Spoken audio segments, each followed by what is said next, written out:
Keep an open mind and be ready to act the second it happens. A recession can actually be good for you.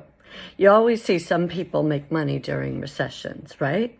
So it sounds a little backwards, but when the companies and the people stop spending money or as much money, it actually causes some quality investments to come down, including real estate in a growing market.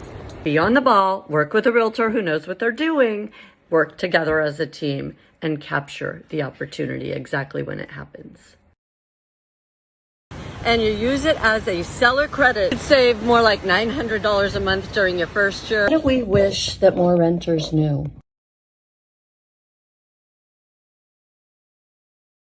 When you co-sign for somebody else's debt, you are literally taking responsibility to pay that off if they don't pay.